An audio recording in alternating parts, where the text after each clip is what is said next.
एक UPSC aspirants जो पूरी जोश के साथ गांव से बाहर किसी दूसरे शहर तैयारी करने के लिए जाता है, तो वहां जाने के बाद वहां का भीड़ को देखकर, वहां का कंपटीशन को देखकर उन्हें लगने लगता है कि मैं इस एग्जाम को क्रैक नहीं कर पाऊंगा। अरे लोग इतने सालों से यहाँ मेहनत कर रहे हैं, तो उनका नहीं हो रहा है तो मेरा कैसे होगा। तो अगर आपको भी ऐसा लगता है तो इस कहानी को पूरा जरूर सुनना। इस कहानी को सुनने के बाद मैं गारंटी के साथ कहता हूँ कि आप अपने लाइफ में सफल जरूर हो जाओगे। तो चलिए वीडियो को शुरू करते हैं। दोस्त, एक लड़का जो एक छोटे से गांव से बिलोंग करता था। इनकी फैमिली बैकग्राउंड भी उतनी अच्छी नहीं थी, लेकिन इनका भी एक सपना था कि मैं यूपीएससी एग्जाम क्रैक करके देश की सेवा करूं। और फिर इसने यूपीएससी की तैयारी करने के लिए अपने माँ बाप से दूर यूपीएससी की दुनिया दिल्ली चला गया। लेकिन दिल्ली जाकर इसने हजारों लाखों की भीड़ देखी कि कैसे स्टूडेंट इधर से उधर जा रहे हैं, कितने स्टूडेंट कोचिंग जा रहे हैं और कितने स्टूडेंट स्टडी मटेरियल खरीद रहे हैं। और ये सारे भीड़ यूपीएससी एस्पिरेंट्स का ही था। ये सब देखकर ये हताश हो गए, ये घबरा गए। ये इतनी भीड़ को देखकर, इतने कंपटीशन को देखकर डिप्रेशन में चला गया और इनके दिमाग में सिर्फ नेगेटिव बातें चलने लगी। इसे रात भर नींद नहीं आने लगी। ये यही सोचने लगे थे कि ये लोग इतने सालों से मेहनत कर रहे हैं और इनका सिलेक्शन नहीं हो रहा तो मेरा कैसे होगा। अरे मेरी तो बैकग्राउंड भी अच्छी नहीं है।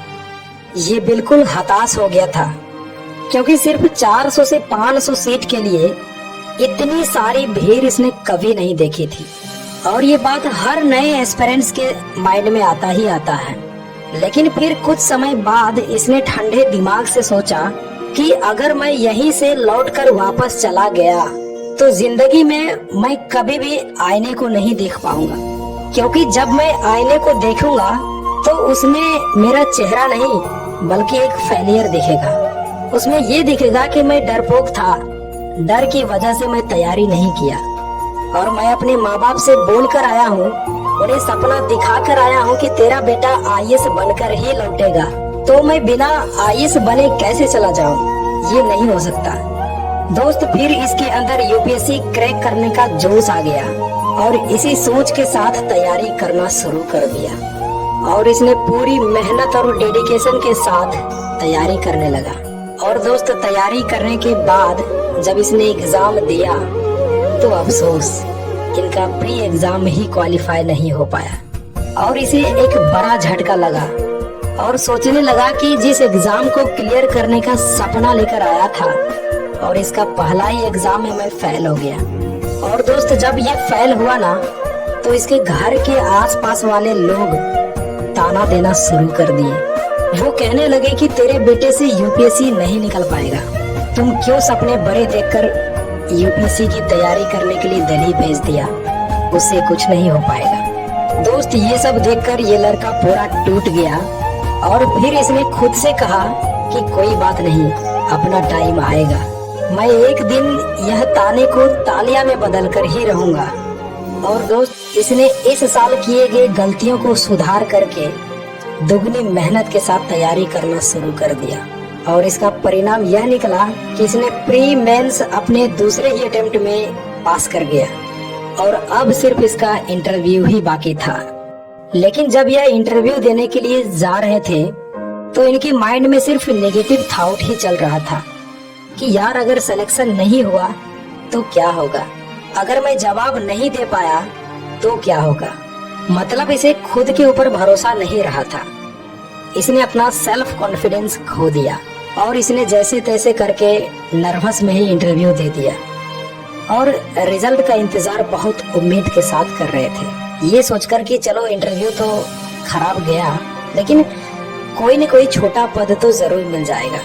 लेकिन दोस्त, जब रिजल्ट आया तो ठीक उसका उल्टा हो गया। लिस्ट में इनका नाम ही नहीं था। इसके बाद ये लड़का खुद को संभाल नहीं पाया।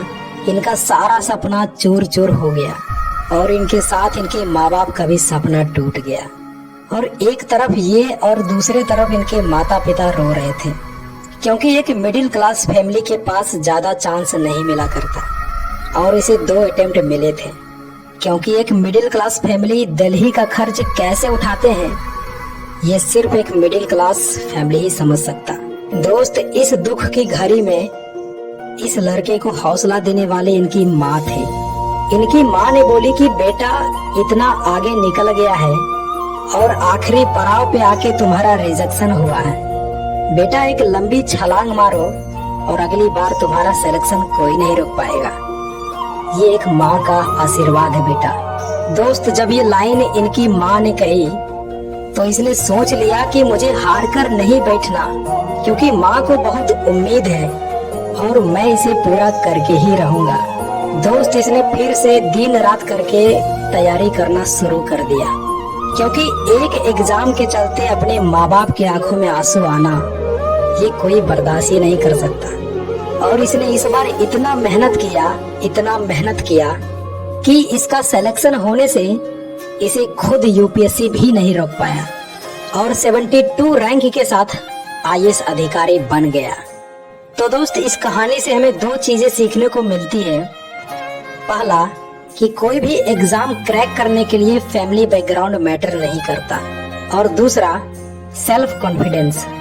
आपको खुद पर भरोसा होनी चाहिए, और खासकर यूपीएससी जैसे बड़े एग्जाम में, क्योंकि जब आपको खुद के ऊपर भरोसा ही नहीं है तो आपके ऊपर इतनी बड़ी जिम्मेदारी, एक जिले का भार आप कैसे मैनेज करेंगे।